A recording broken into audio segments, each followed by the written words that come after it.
Hello guys, welcome to this video. In this day's video on contract law, we are going to look at something known as the exclusion clause. Strictly speaking, an exclusion clause limits the liabilities of the parties in the contract. It works in certain circumstances specified by the parties during contract execution.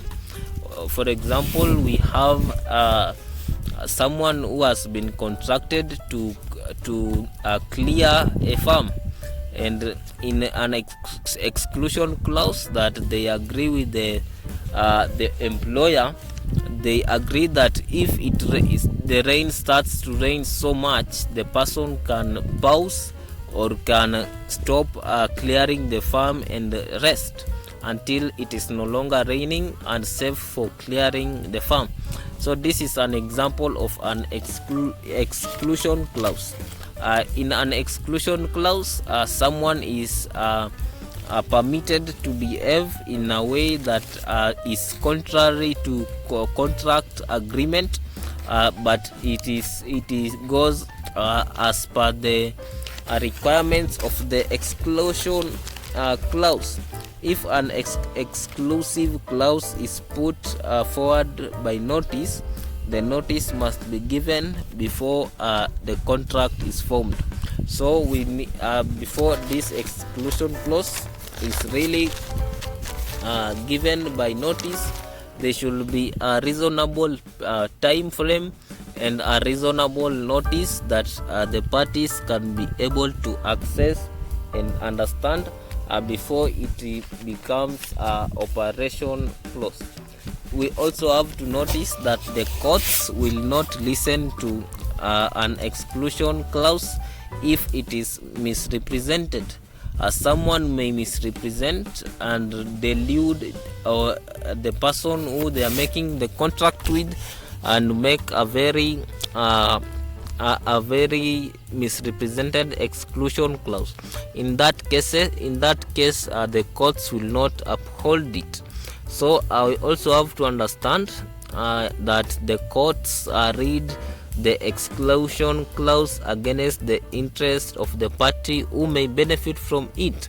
So the court gives it a minimal meaning, because this one is to really avoid one party benefiting from an exclusion clause. So this kind of reading in Latin is known as contra preferentum. So contra preferentum kind of reading is a case whereby now the court interprets the exclusion clause against the interest of the party which may benefit from it. If you sign a contract containing an exclusion clause, it binds you. And the moment you append your signature to that type of contract, there is no escape, because the courts understand the signature as a symbol of consent that you have agreed to be bound by the contract.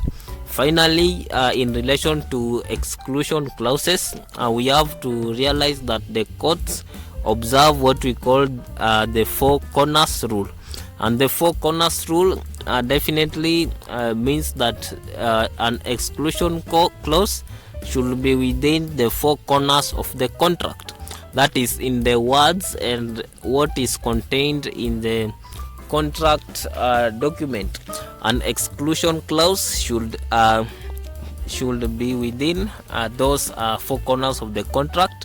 Anything that goes beyond that is null and void and cannot have any legal power, especially in the courts of law. Thank you for watching this video. Like, share and subscribe.